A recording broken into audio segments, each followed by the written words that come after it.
নবীর জন্মের সময় নবীজি যেই রুমের মধ্যে মা থাকতেন, এই রুমের মধ্যে নবীজির জন্ম হয়েছে। যখন নাকি নবীজির জন্ম হয়, এই সময় কি কি ঘটছে একটু আপনাদেরকে কথাটা বলি। হযরতে নবী করিম সাল্লাল্লাহু আলাইহি সাল্লামের জন্মের সময় হযরতে নবী করিম সাল্লাল্লাহু আলাইহি সাল্লামের মা আমিনা, নবীজির মা আমিনা দেখতেছেন একটা আলো সারাটা ঘর আলোকিত করে ফেলছে। এই মুহূর্তে জন্ম হইব, সারাটা ঘর আলোকিত হয়ে গেছে। আমি যখন নাকি জন্ম নেই, এই সময় আমাদের মা এইগুলা দেখছিলেন। মাথন না কইতে যেমন ভয় পায় এমন করছে, কিন্তু মা আমিনা আল্লাহর রসুলের মা, রসুলের মা যদি আমিনা যদি রসুলের মা হয়ে দেখেন আমরা কি কেডা কইছে মা, রসুলের মা, আমরা মা, এটা কোন যেতে মা, রসুল আমরা কি? আরে কোন রসুল আমরা কি? রসুল আমাদের বাবা। তো রসুল যদি আমাদের বাবা হয়ে দেখেন রসুলের মা আমাদের কি মা? শরম করে, লজ্জা করে। রসুল যদি আমরার বাবা বাবা হইয়া দেখেন রসুলের মা আমরা কি? তে দাদি কইতে শরম লাগে। কিন্তু আমরা লেখা জুকা যা আছে সকলটার মধ্যে খালি মা আমিনা কই, দাদি আমিনা কই না। কেন? আরে রসুলের সমান যদি আমরা করি, রসুল মা, রসুল বাবা আর রসুলের মা আমরার মা, এটা কেমন করে দিতে পারে? রসুলের মা আমাদের কি? আমাদের তো মা না, আমাদের কি দাদি। কিন্তু এই কথাটা কেউ লেখে না, কোনো কিছুর মধ্যে এই কথা নাই। একটা বই পুস্তকে আমি কোনোদিন পাইছি না, একটা পত্র পত্রিকার মধ্যেও কোনো কিছু পাইছে না। প্রচার অভিযানের মধ্যে ওই মা আমিনা, ওই ওয়াদের মধ্যেও মা আমিনা হয়। কেন আমার মা হইবেন আমাদের দাদি? আচ্ছা কয় আমার এটা যদি অযুক্তি হয়ে থাকে তা আমার মুখে উড়াই ফেলাই দিন। আমার কথাটা অযুক্তি করলে আমার মুখে ফেলে দিন, কোনো অসুবিধা নাই, আমার মনে দুঃখ লাগবে না। আমাদের বাবা হযরতে মুহাম্মদুর রাসূলুল্লাহ সাল্লাল্লাহু আলাইহি ওয়াসাল্লাম, খালি রসুলের মা আমাদের দাদি। আল্লাহ জানে বুঝাইতাম পারতাছি কিনা, একবারে উল্টা কথা মারতাছি। মা উল্টা না, জীবনে শুনছি না, জীবনে আপনারা শুনছেন না কথাটা। কিন্তু আমার এটা যদি অযুক্তি হয়ে দেয় ভালাই দেন আমার উপরে। রসুল আমাদের কি বাবা, রসুল আমাদের কি? তাহলে রসুলের মা আমাদের কি? তাহলে দাদি আমিনা, ঠিক না বেঠি? আরে দাদি হইলে তো সুবিধা পালা ডঙ্গ করতাম পারবো, ঠিক না বেঠি? আর মা হইলে তো ফুর্তি করতাম পারতাম না, না করতে পারবো। তা আমাদের তো সুবিধা হইল, আমরা সুবিধা চাইলে অসুবিধার কেন যাইব? রসুলের আম্মা যান, উনি দেখলেন না সারা ঘর আলোকিত হয়ে গেছে, সারাটা ঘর আলোকিত হয়ে গেছে। এটা কিসের আলো? মুহাম্মদুর রাসূলুল্লাহ সাল্লাল্লাহু আলাইহি সাল্লামের নূরের আলো। এটা প্রকাশ হয়ে গেছে আগেও, ঠিক না বেঠি? হযরতে নবী করিম সাল্লাল্লাহু আলাইহি সাল্লামের যখন নাকি জন্ম হয়, অনুকূল অর্থ বোঝা যায় এই যে আলোটা, এই আলোর দ্বারা হযরতে নবী করিম সাল্লাল্লাহু আলাইহি সাল্লামের মা, পারস্য সম্রাটের রাষ্ট্র যা কিছু আছে সব, রোম সম্রাটের যা কিছু আছে সবগুলা এটার মধ্যে প্রকাশ হয়ে গেছে। এটার দ্বারা ওই কথাই বোঝাইবার চাইছেন, এই কথাই বুঝাইবার চাইছেন আমার নবী। আল্লাহ এই কথাই আলোটা প্রকাশ করে বুঝাইবার চাইছেন যে আমার নবী দুনিয়াতে আগমন করতেছে। এই নবীর আগমনে যত পরাষ্ট্র, যত পরাশক্তি আছে সবগুলা ধ্বংস হইয়া সবগুলা নবীর ফায়ের তলে আসবে, নবীর উম্মতের ফায়ের তলে আসবে। আইসে অত মা আইসে কিনা? আইসে না? আইসে। যাই হোক, আল্লাহর নবীর ভূমিষ্ঠ হয়ে গেছেন। নবীর মার কষ্ট হয়েছে না? আমাদের মার যেমন কষ্ট, আমার দাদির এমন কষ্ট নাই। ভূমিষ্ঠ হওয়ার সাথে সাথে হযরতে নবী করিম সাল্লাল্লাহু আলাইহি সাল্লামের অবস্থাটা যেমনই হোক, আমি এই ভূমি, এইদিকে নবীজি দুনিয়ার আগমন করছে, জমিনের মধ্যে ভূমিষ্ঠ হয়েছেন, আর ওইদিকে দুনিয়ার একটা বাতিল শক্তি ছিল, দুনিয়ার একটা পরাশক্তি ছিল, দুইটা পরাশক্তি ছিল। এর মধ্যে একটা পরাশক্তি ছিল পারস্য। এই পারস্য সম্রাট, এর শক্তিটা বেশি ছিল, রোম সম্রাটের থেকেও বেশি ছিল। পারস্য সম্রাট এই সময় নবীজির যুগে যে সম্রাট ছিল, এরার বংশের লোকেরা 2000 বৎসর যাবৎ কি করছিল? এরা দেশ চালাইছিল। কয় হাজার বছর? 2000 বছর। তার যে রাজপ্রসাদটা ছিল, রাজার যে বাসভবনটা ছিল রাজপ্রসাদ, এটার থেকে 14টা পাথর, বড় বড় পাথরের বানানো ছিল। ইট দিয়ে বানাইছিল না, পাথর দিয়ে বানাইছিল। বড় বড় পাথর দিয়া পাথরগুলা ফিট করছে, যে তাদের ফিট করবার সেই সময় ফিট করছে। আর নবীজি এইদিকে দুনিয়ার মধ্যে আগমন করছে, আর ওইদিকে রাজপ্রসাদের থেকে 14টা পাথর খুঁজছে ফিরে থেকে আমনে আমনে। কোনো আঘাত আইছে না, বান তুফান আইছে না, কেউ দিয়া বাড়িও দিছে না, আতুরা দিয়া হেমার দিয়ে বাড়ি দিছে না, কোনো কিছু করছে না। এমনি এমনি ফিরে গেছে গিয়া, এমনি এমনি ফিরে গেছে গিয়া। হায় হায়, আশ্চর্য হয়ে গেছে গিয়া। একটা ঘটনা ঘটছে। 2 নম্বর ঘটনা, এই পারস্য সম্রাটে একটা বিশাল বড় অগ্নিকুণ্ড বানাইছে, অগ্নিশিখা, বিরাট বড় অগ্নিকুণ্ড। আমাদের দেশেও কোন রাজা, কোন প্রধানমন্ত্রীর আমল অগ্নিশিখারে তান জ্বালাইছিলা মাথনটা দিয়ে আপনারা। জি, অগ্নিশিখাটা আসিল সীমানায়, এটার মধ্যে এটা দুজখের আগুন থেকে কম ছিল না, কম আসলে কম হয়, কিন্তু দেখতে বোঝা যাইতো এটা দুজখের থেকে কম না। নমরুদের আগুন থেকে আরো ডাট আছে। আগুনটা জ্বলতেছিল, এই আগুনটা কোনোদিন কয়েকশো বছরের ভিতরে আগুনটা নিচ্ছে না, কোনোদিন নিচ্ছে না। মানুষের নিয়ত করত না, মান্যত করত। এরা তো সব আগুন পূজারি আছে, আগুনের পূজা করত। এই আগুন পূজারীরা যখন নাকি তার কোনো কিছু অসুবিধা হইত, তখন মান্যত মানত। যেমন অনেকে আমরার দেশে এক সময় মহিলারা কিছু মান্যত মানত। বেড়ির গাছের মধ্যে লাউ ধরছে, বড় হয়েছে লাউটা, মনে মনে খেয়াল করছে আমার জামাই এলে মুরগি জব করব। নবী তো লাউ পছন্দ করতেন, নবীর সুন্নাত। আমার জামাই এলে, মেয়ের জামাই এলে খাওয়াইমো। আর এটা বড় হয়েছে মোটামুটি, জামাই বা এইবার সময় আইতাছে। আর এর ভিতর দিয়ে লাউটা চুরে লইয়া গেছে গিয়া। মাইতা নিছে না নিছে না, নেওয়ানোর পরে যখন নাকি বেটে দেখলাম আমার কভাল ফোরা, আমার জামাইর লাগে রাখছিলাম, আর হে চুরে এই কামটা করছে। আমি মসজিদও 4টে বাতি মোমবাতি দিব, আল্লাহ যেন হের বিচার করে। কয়নি তা আপনারা এলাকাতে আসিলনি? আসিল, সব জায়গাতেই আছে। যেইভাবে নাকি মহিলারা মান্যত মানত, ঠিক এইভাবে ওই দেশের মানুষে এমন কিছু ঘটলে পরে মহিলারা মান্যত মানত। আমি আমাদের যে ক্ষুদা আগুন জ্বলতেছে, এটার মধ্যে আমার এই কামটা করছে, চুরে চুরে নিয়ে গেছে, আমি 1 গাঁঠি লাকড়ি দিব। কেউ কইতো আমি 1 টিন তেল দিব, কারণ লাকড়িও লাগে, তেল লাগে আগুন জ্বলতে। এইভাবে মানুষে সব সময় মান্যত মানত খুদার নামে। তারার খুদা হইল আগুন। এটা নিয়ে লাকড়িটা আগুনের মধ্যে ফেলে দিত, তেলটা চতুর্দিকে ছড়াইয়া ছিটাইয়া ফেলে দিত। এই কারণে কোন সময় আগুন নিফে না। কয়েকশো বছর হয়ে গেছে গিয়া আগুন নিফে না, আগুন জ্বলতেই থাকে, আগুন জ্বলতেছে। এদিকে হযরতে নবী করিম সাল্লাল্লাহু আলাইহি ওয়াসাল্লামের আগমন ঘটছে দুনিয়ার মধ্যে, আগমন ঘটছে দুনিয়ার মধ্যে। ঘটার সাথে সাথে ওই অগ্নিকুণ্ড যেটা কয়েকশো বছর যাবৎ আগুন জ্বলতেছিল, এটা সাথে সাথে নিপে গেছে গিয়া, সাথে সাথে নিপে গেছে গিয়া আগুনটা আর জ্বলে না, জ্বলা বন্ধ হয়ে গেছে গিয়া। হেরার ক্ষুদা নিপে গেছে গিয়া। কেমন মারাত্মক কষ্ট হইব হেরার, এটা আপনারা বুঝবেন না, ওরা বুঝবো। মাথন না দিয়ে আমরা কোরআনের উপরে যদি আঘাত হয়, যে অনেকে আমাদের অন্তরে আঘাত লাগে, আমার নবীর উপরে যদি আঘাত হয়, আমাদের অন্তরে আঘাত লাগে। এরার আগুনের মধ্যে আঘাত হইল, এরার অন্তরের মধ্যে আঘাত লাগে। তাড়াতাড়ি শেষ করে দাও, নাহলে ফেলে দাও। এটা হয়তো ফেলে দাও, নাহলে তাড়াতাড়ি শেষ করে দাও। আমার সময় এটা না দিল বালা, এটা আইতাছে হেরা আইলে দিবা না, আরো জুত করে দিও। এখন 3টে হয়েছে মাত্র, 300, কোনো অসুবিধা নাই।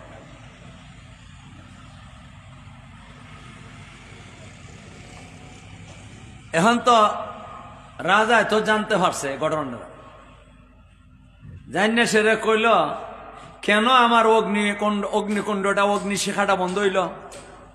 কারণ কি এটার খুঁজল?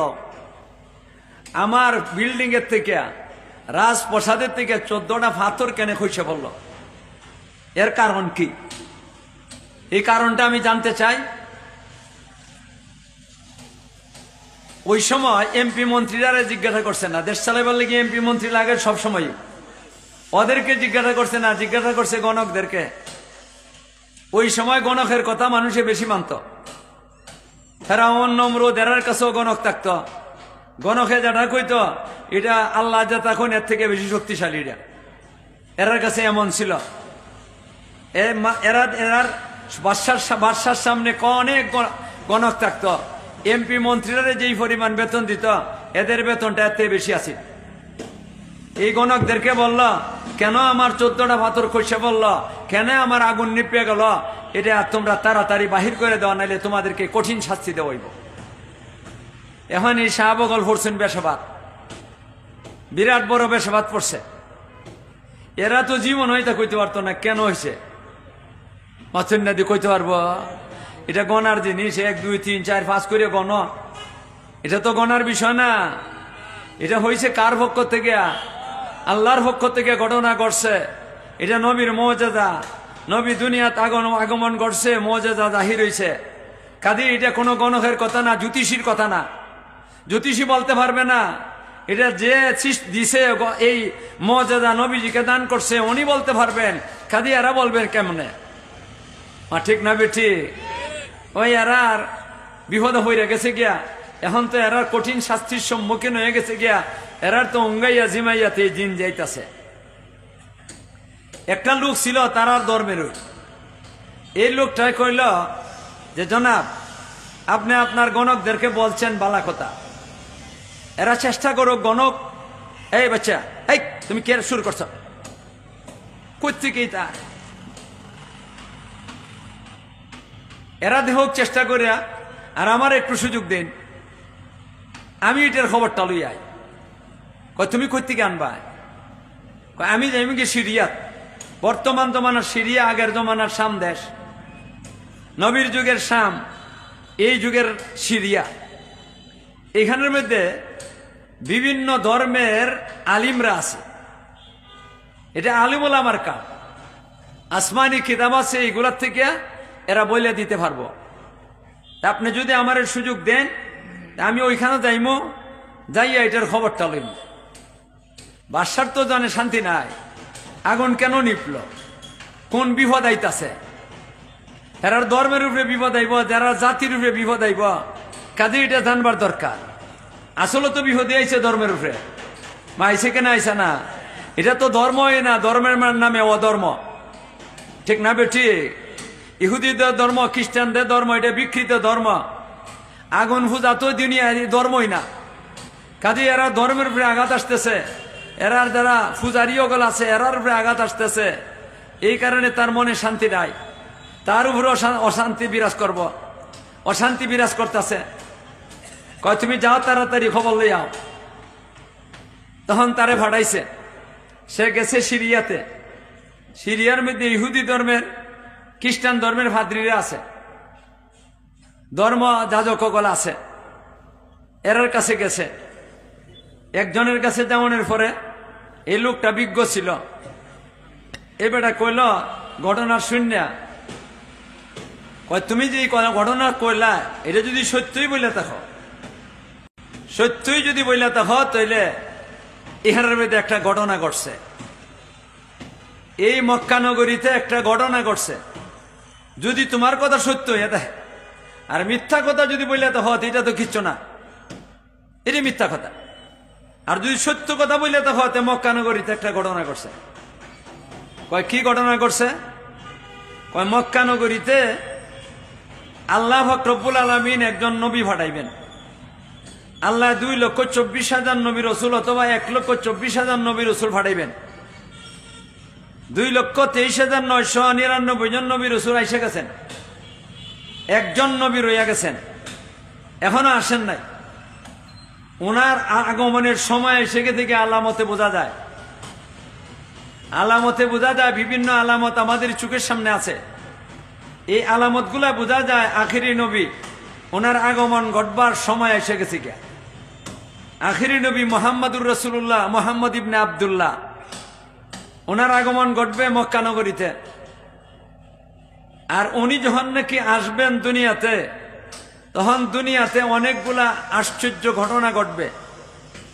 যতগুলা আশ্চর্য ঘটনা ঘটবে, এর মধ্যে একটা ঘটনা হইল পারস্য সম্রাটের রাজপ্রাসাদের 14টা পাথর খসে পড়ে যাব গিয়া।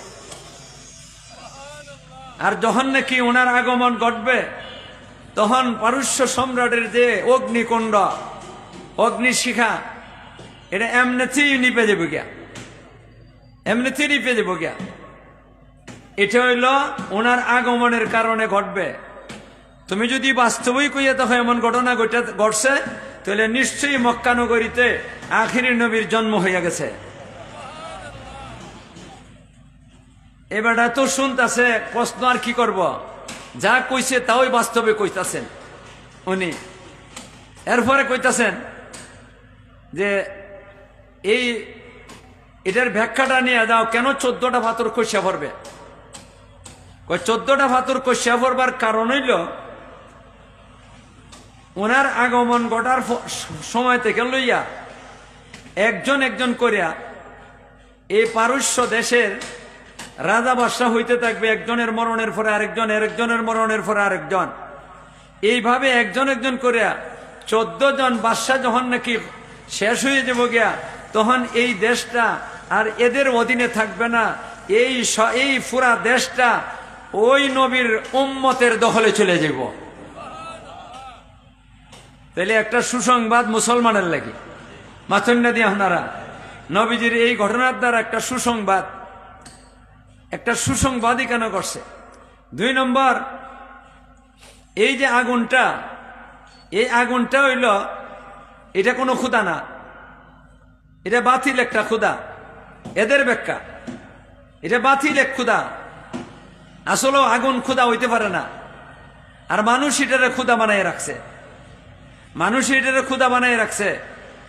আখিরি নবীর জন্ম হইব যখন, উনি যখন নাকি দুনিয়ার মধ্যে আগমন ঘটবে, তখন উনি হইলেন হক লই আইবেন। তখন বাতিল দুনিয়ার থেকে বিলুপ্ত হইতে থাকবে। যেহেতু হক আইসে গেছে, যা আল হক ওয়াজাহাকাল বাতিল ইন্নাল বাতিলা কানা জাহুকা, হক যখন নাকি আইসে যায়, তখন বাকি বাতিলের পস্তান ঘটে, বাতিল চলে যাওয়ার সময় এসে যায়। উনি যেহেতু আইসে গেছেন দুনিয়ার মধ্যে, কাজেই বাতিল আর দুনিয়াতে থাকতে পারে না। এই কারণে আগুন নামক বাতিল খুদা, এই খুদাও দুনিয়াতে থাকতে পারে না। আল্লাহ পাক রব্বুল আলামিন এই বাতিল খুদারে নিবাইয়া দিছেন। আল্লাহ জানে কথা বুঝাইতে পারছি কিনা। আমি যে আপনার সামনে এই কথাটা আলোচনা করলাম, এটা হলো নবীজির জন্মের সময়ের ঘটনা। মাথন না দিয়ে আপনারা কোন সময়ের ঘটনা কইলাম? নবীজির জন্মের সময়। ওইদিকে নবীজির জন্ম, আর ওইদিকে বাতিল দূরীভূত হইছে, বাতিলের প্রস্থান হইছে। আর এইদিকে নবীর জন্ম। বাদশাহ কয়জন আসবে এটার কি করছেন হিসাব দিয়া দিছেন। 14টা পাথর খসে পড়ছে হযরতে নবী করিম সাল্লাল্লাহু আলাইহি সাল্লামের পরে।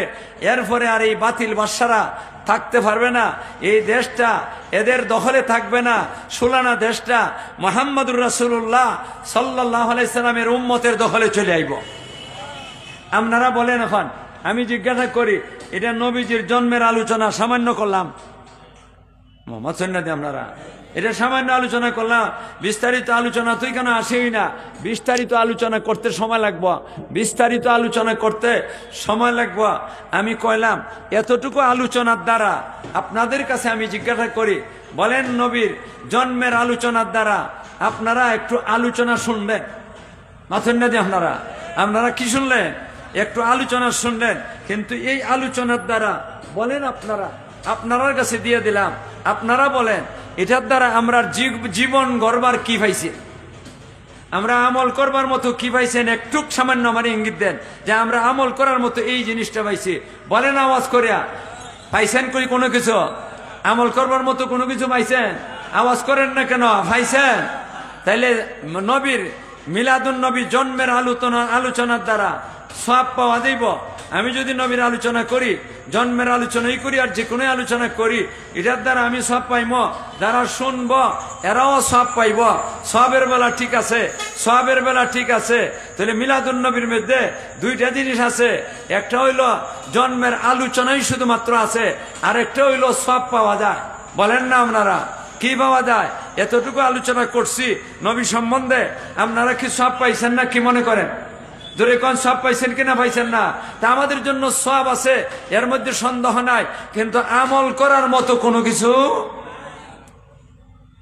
না। আমার ভাই ভাই কথা মতো বুঝা মাতুন না, না বুঝা কোন? আরে কন্যা শিক্ষিত ভাইয়েরাও তো আসুন, আপনারা না বুঝা কথা কইবেন কেন? না বুঝা কথা কইবেন কেন? বুঝা কথা বলেন। কয় না আমরা আমল করার মতো কোনো কিছু পাইছি? কোন আমল করা, জীবন গড়বার মতো কোনো কিছু পাইছি না, জীবন গড়বার মতো কোনো কিছু পাইছে না। এইভাবে আরো কথাটা আছে নবীর জন্মের সময়টার মধ্যে, আমি দুই একটা কইলাম, শুধুমাত্র দুই একটা কইলাম, আর বাকিটা তো রয়ে গেছে। আরো কত আশ্চর্য আশ্চর্য ঘটনা ঘটছে নবীর জন্মের সময়। এটা গেল মিলাদুন নবীর ব্যাপারটা। এটার মধ্যে আলোচনা করলে, এটার মধ্যে শুধু একটা আলোচনাই আছে, আর দুই নম্বরে আছে সওয়াব। এর বেশি কোনো কিছু পাওয়া যায় না, কোনো কিছু পাওয়া যায় না। আমাদের আমল করার মতো কোনো কিছু পাওয়া যায় না, জীবন গড়ার মতো কোনো কিছু পাওয়া যায় না।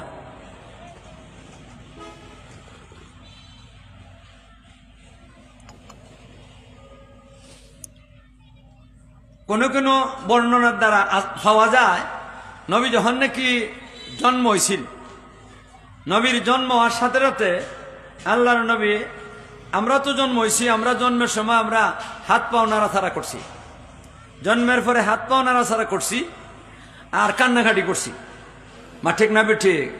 কিন্তু নবীর জন্মের সময় নবী যে হাত পাও নাড়াচাড়া করছেন কথা ঠিক, কিন্তু একটা হাত দিয়া নবীজি কিছু বালু মুঠির মধ্যে রয়েছেন, নবীর মুষ্টির মধ্যে কিছু বালু লইছেন এমনি। এই যে একটা ঘটনা, এই ঘটনার দ্বারা আমরা আমল করার কিছু পাইমু। আপনারা আরেকবার জন্ম হইব, আর এই সময় মুঠ করে বালু লইবেন, কন না আপনারা আরেকবার জন্ম হইব নি? নবী যেটা করছেন এটা করতে পারবেন নি? কোনো কিছু করতে পারবেন না। তবে এটা একটা কারণ আছে, এটা একটা কারণ আছে। আল্লাহ একটা দেখাইছেন, বিনা কারণে দেখাইছেন না, এটার অবশ্যই একটা কারণ আছে। কারণটা কি? তা নবী মুষ্টির মধ্যে বালু কণা লইছেন, এক মুষ্টি বালু, এটা লইয়া জগৎরে দেখাইছেন, আল্লাহ দেখাইছেন, মাছেন না, জগৎবাসীকে দেখাইছেন আল্লাহ যে আমার নবীর আগমন করছে, নবী বাতিলের মোকাবেলা করতে হবে, বাতিলের সাথে যুদ্ধ করতে হবে। বাতিলেরা তো এরা বিভিন্ন ধরনের অস্ত্র শস্ত্র নিয়ে আসবে, আর আমার নবীর লাগি অস্ত্রের দরকার নাই, বালুই যথেষ্ট, বালুই যথেষ্ট। আল্লাহর নবী বালুর দ্বারাই এদেরকে পরাজিত করবেন। কথাটা বুঝাইবার লাগি আমি আপনাদেরকে এক দুইটা দৃষ্টান্ত পেশ করি। হযরতে নবী করিম সাল্লাল্লাহু আলাইহি সাল্লাম রে জানে মাইরে ফেলবার জন্য মক্কার কাফিররা বৈঠক বইছিল, আর এই সময় সভাপতিত্ব করছিল শয়তান ইবলিস। কেডা? এই আবু জেহেলের এই বৈঠকের মধ্যে শয়তান গেছে ফাগড়ি টাগড়ি বান্ধিয়া, ফাগড়ি বান্ধিয়া লম্বা পাঞ্জাবি লাগাইয়া এই মোটা সিলেটি গোল্লা লইয়া গেছে, মোটা সোটা বেটাটা লম্বা ঠল ফিকারের। যখন নাকি আবু জেহেলে দেখছে, দেখিয়ে কয় আরে আমরা শেখ সবাইছেন। কে আইসে পড়ছেন? নজদের শেখ সবাইছেন, আইসে নজদের শেখের নমুনা ধরিয়া কয় ভালো হয়েছে আমরা আজকের সভাপতি শেখ সাহেব, বুজুর্গ তুই সভাপতি বানাই লাগবো, যে শেখ সাহেবের সভাপতি বানাইছে। আলোচনা শুরু হয়েছে, একজনে প্রস্তাব দিল মুহাম্মদের দেশ থেকে বিতাড়িত করে দাও, আর যেন দেশে আসে না, অবাঞ্ছিত ঘোষণা করো, আর যেন আসতে পারে না। তখন শেখ সাহেব কইলে এটা প্রস্তাব হইছে না, এটা একটা বাজে প্রস্তাব। মুহাম্মদের দেশ থেকে বিতাড়িত করে দিলে এ বেড়া ভাই যে মধুর কণ্ঠ বেড়ার, যে মজার কথাবার্তা, যে মোলায়েম ভাষা, যে আশ্চর্যজনক ব্যবহার, এটা দিককে মানুষ তার ভক্ত হইয়া তার ধর্ম গ্রহণ করিয়া হে আরো দল বড় করিয়া তোমরা মক্কাত আক্রমণ করব। কাজে এটা গ্রহণ করা যাইতে পারে না, এটা প্রস্তাব ঠিক হইছে না। তখন আরেকজনে প্রস্তাব দিল মুহাম্মদরে আমরা জেলে বন্দি করে রেখে দিব, আজীবন এখানে থাকবো, আমরণ তার জেল, আমরণ জেল, মনে হয় মরণ পর্যন্ত। মাথুন না দিয়ে আপনারা যাবজ্জীবন না, আমরণ জেল। আয় হায় রে, মরণ হইব জেলখানাত, এরপরে নিয়া যাও। এটা যদি করি তাহলে মোহাম্মদ আর কোনো কিছু করতে পারবো না। শেখ সাহেব কয় এটা হইছে না, কারণ বনি হাসিম যারা, এরা শক্তি কোনো কম না, এরার মধ্যে বীর বাহাদুর কোনো কম না। রসুল তো বনি হাসিমের, মাথুন না দিয়ে আপনারা, রসুল বনি হাসিমের। কাজে এরা তোমাদের জেলের তালা ভাঙ্গিয়া মোহাম্মদের নিয়ে যাইব, তখন তোমরা সামলাইতে পারবা না, তখন আরো বিপদ সামনে আইব। এই কারণে এটা বাদ। তখন আবু জাহেল মিস্টার খার হইছে, কেটা মিস্টার আবু জাহেল খার হইছে। খার হইয়া কয়, আমার প্রস্তাব মোহাম্মদের যা করার আজকেই করে নিতাম, যা করবার আজকেই করে নিব। প্রত্যেক গোষ্ঠীর থেকে যুবকরা আসবো, নেতারা আসবো, প্রত্যেকের হাতে তলোয়ার নিয়ে আসবো। আর মোহাম্মদ যখন নাকি রাত্রের অন্ধকারে ঘর থেকে বাইরিব, একসাথে সবাই তলোয়ার মারবো মোহাম্মদের উপরে, আর মোহাম্মদ খতম হয়ে যাব। এত মানুষে একসাথে আঘাত করলে মোহাম্মদ তো খতম হয়ে যাব, আমরা উদ্দেশ্য পুরো হয়ে যাব। আর আমরা সাথে তো সবই মিল, সবের সাথে যুদ্ধ করিও বনি হাসিমে পারবে না। যখন নাকি পারবে না, তখন আসবে দিল দিয়তের মস্তেরা, আমরা সবাই মাল দিয়ে সেরিয়া মাটারটা সমাধান করে ফেলবো। মোহাম্মদও শেষ হয়ে গেল গিয়া, মাটারও শেষ হয়ে যাব। শেখ সাহেব কয়, এইটি হইল কথা, এটি হইল কথা। তোমরা সবাই আজকে রাত্রেই তারে শেষ করে নিতে হইব। সমস্ত গোষ্ঠীর যারা আছে, যুবকরা, মুরব্বীরা সবাই আসবা, আইসে একসাথে মোহাম্মদের হত্যা করবা। এই চিন্তা করিয়া, এই সিদ্ধান্ত করে, চিন্তা করে না, এই সিদ্ধান্ত দিয়া এরা বাড়িতে চলে গেছে। বিকালবেলা আইব, আল্লাহ জানাই দিছেন নবীজিরে, নবীজি আজকে হিজরত করে যাওয়ান গে লাগবো, আজকে আপনি চলে যাওয়া লাগবে, রাত্রেবেলা যাইবেন। আপনার যা কিছু আছে সবগুলা হিসাব নিকাশ করিয়া এরপরে আপনি বিদায় হইয়া যাইবেন। হযরত নবী করিম সাল্লাল্লাহু আলাইহি ওয়াসাল্লামের সংবাদ দেওয়া আসেনি না নাই? কেটা আমরা দেশের সরকার, এটা মুসলমান সরকার আছে, কে দিছেন? আরে কন্যা কে দিছেন? নবীজি যা আছে হযরত আলী রাদিয়াল্লাহু তাআলা আনহু নিয়া ওনার কাছে সবকিছু আমানত সমঝাইছেন। একটা নেতারও মানুষে আমানতদার মনে করে না, একবারে আবু জেহেল লাগাইয়া একটারও বিশ্বাস করে না, চাইরানা পয়সার লাগি বিশ্বাস করে না, আমানত রাখবার লাগি নবী। কিন্তু নবীর ধর্ম মানতে নাই। এই সবগুলা টাকা পয়সা রাখছিল হযরত আলী রাদিয়াল্লাহু তাআলা আনহুর কাছে দিয়া, হযরত নবী করিম সাল্লাল্লাহু আলাইহি ওয়াসাল্লাম কইলা, এগুলা আগামীকালকে তুমি দিনের বেলা দিয়া যাইবা, আর আমি রাত্রে আজকে ইনশাআল্লাহ চলে যাইমো, আল্লাহর হুকুম হইয়া গেছে। আর তুমি এগুলা সমঝাইয়া এরপরে তুমিও মদিনার দিকে যাত্রা করবা, মদিনার দিকে যাত্রা করবা। হযরত নবী করিম সাল্লাল্লাহু আলাইহি সাল্লাম রে মারবার লাগি এই সন্ধ্যার বেলা, সন্ধ্যার পরে আবু জেহেলের বাহিনী চতুর্দিকে দেয়া ঘেরাও করছে। নবীজি ঘরের ভিতরে আছেন, হযরত আলী রাদিয়াল্লাহু তাআলা আনহু ঘরের ভিতরে আছেন। আল্লাহর নবী কিছু সময় রয়েছেন, এরপরে যখন নাকি নবী বাহির হয়ে যাবেন, এরা অস্ত্র শস্ত্র নিয়ে আইছে, আবু জেহেলের বাহিনী অস্ত্র শস্ত্র নিয়ে আইছে। আর আল্লাহর নবী আলী রাদিয়াল্লাহু তাআলা আনহুরে কইলা, আলী তুমি এটা ঘুমাও, চাদর টানা দিয়ে ঘুমাই দেখো, তুমি নিশ্চিন্ত ঘুমাও, কোনো অসুবিধা নাই, মারবার জন্য তো আমার আইব, তোমার তো মারবে না। আমি হইলে কইলাম না, ও নবী তুমি তোমার বিছনাত ঘুমাও রবা, তোমার বিছনাটাই আজকের লাগি জম মাথুন না। কারণ এখানে আমি আলী যদি ঘুমাই থাকি, আর এরা তো আর চাইবে না তলোয়ার একটার পর একটা উহুর জুহুরি কি করবে, আঘাত করবে, তা আমি তো শেষ হয়ে যাবো গিয়া। আমি কইলে কইলাম না, যা আসো, আমি যে জাতিমানদার, আপনারা মনে কইলাম না, আমি আসি। আলী রাদিয়াল্লাহু তাআলা বীর বাহাদুর, বাঘের বাচ্চা, শেরে খুদা, আসাদুল্লাহিল গালিব, বাবারে বাবা, যেমন তোমার বড় নাকি দা, কোনো ভয় নাই, কোনো ভয় নাই। মরমু নবীর জন্য, মরমু আল্লাহর জন্য, মরমু কোরআনের জন্য, মরমু ইসলামের জন্য।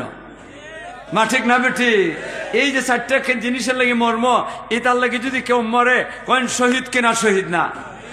হযরত আলী রাদিয়াল্লাহু তাআলা আনহু চাদরটা টান দিয়ে সেরিয়া মাথা মুখ ঢাকিয়া বিসমিল্লাহ কইয়া শুইয়া গেছেন। আমি হইলে তো ঘুমাও দল না, আপনারা ঘুমা দল না, বেড়া ঘুম তো চিন্তা নাই, নিশ্চিন্ত ধরার মন, এরা ঘুমাইতে কোনো অসুবিধা নাই। আলী রাদিয়াল্লাহু তাআলা টান দিয়ে ফিরে উঠেছেন, টান দিয়ে ফিরে উঠেছেন। আর এদিকে তো চতুর্দিকে দেয়া বেঈমানের বাচ্চারা, চতুর্দিকে দিয়ে বেঈমানের বাচ্চারা তলোয়ার লইয়া এরা কি করছে, এরা ঘেরাও করে রাখছে। হযরত নবী করিম সাল্লাল্লাহু আলাইহি সাল্লাম ঘরের ভিতরে যে ফ্লোরটা আছে, এটা তো ফাঁকা করা ফ্লোর না, এটা খালি বালু আর বালু, শুধু বালু আর বালু। আল্লাহর নবী এক মুষ্টি বালু লইছেন, এক মুষ্টি বালু লইছেন। ওই যে ইয়াদ আছে না, আপনারা জন্মের সময় বালু লইছিলেন, এক মুষ্টি বালু নিছেন। বালুটা নিয়া হযরতে নবী করিম সাল্লাল্লাহু আলাইহি সাল্লাম এটার মধ্যে সূরা ইয়াসিনের কয়েকখানা আয়াত তেলাওয়াত করছেন, তেলাওয়াত করে ফু দিছেন। ফুটা দিয়ে সেরিয়া নবীজি দরজাটা খুললিয়া নবীজি বাহির হইছে। দরজাতে বাহিরিয়া বারান্দাটার মধ্যে নবীজি দাঁড়াইয়া এটারে শাহাতিল উজু কইয়া বালুটা মাইরা দিছেন। চতুর্দিকে বেঈমানের বাচ্চারা, আপনারা কোন আমি যদি বালুটা এইভাবে মারি, পিছন সামন দিকে তো যারা আছে এরার উপরে পড়বে ঠিক, কিন্তু পিছন দিকে যারা আছে বলেন না আপনারা, পিছন দিকে যারা আছে এরার উপরে যাইব নাকি? মুঠেও না। কিন্তু আল্লাহ রব্বুল আলামিন যখন নাকি নবীজি বালুটা মারছেন, চতুর্দিকে যত বেঈমানের বাচ্চারা আছে সমস্ত বেঈমানের বাচ্চারার চোখের মধ্যে বালু পড়ছে। বালু একটা বালু কণা যদি মানুষের চোখের মধ্যে ভরে দেয়গা, এটা বোঝা যায় আত্মি পড়ছে। মাথন না দিয়ে আপনারা কি বলছে? কারো চোখের মধ্যে যদি বালু কোনো সময় পড়ে থাকে, হে রে বলতাছি আপনার বলেন এটা সঠিক কইলাম না বেঠিক কইলাম? বাবারে বাবা, ছোট্ট চিকন একটা বালু, কিন্তু বুঝে যে কত বড় জিনিসটা যে ফরসে। আল্লাহু আকবার। চোখ কসলাইতে লাল হয়ে যেতেছে, ফান্নে ভরে যেতেছে গিয়া, কিন্তু বালু তো আর বাহির হয় না। মা ঠিক না বেঠিক? এখান চতুর্দিকে যতজন আছিল সবার চোখের মধ্যে বালুকণা পড়ছে। এরা চোখ কসলাইতেছে। আল্লাহ রব্বুল আলামিনের হুকুমে নবীজি বেঈমানদের ফাঁক করে এখান থেকে চলে গেছেন নবীজি।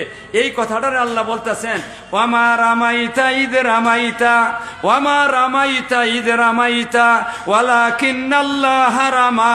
আল্লাহ বলতেছেন, ও নবীজি, এই বালুকণা আপনি মারছেন না বেঈমানদের উপরে। এই বালুকণা গুলো আমি মারছি। এই কারণে, অর্থাৎ আমি মারছি এর অর্থ হইল তোমার হাত দিয়েই মারছো, কিন্তু শক্তিটা আমার।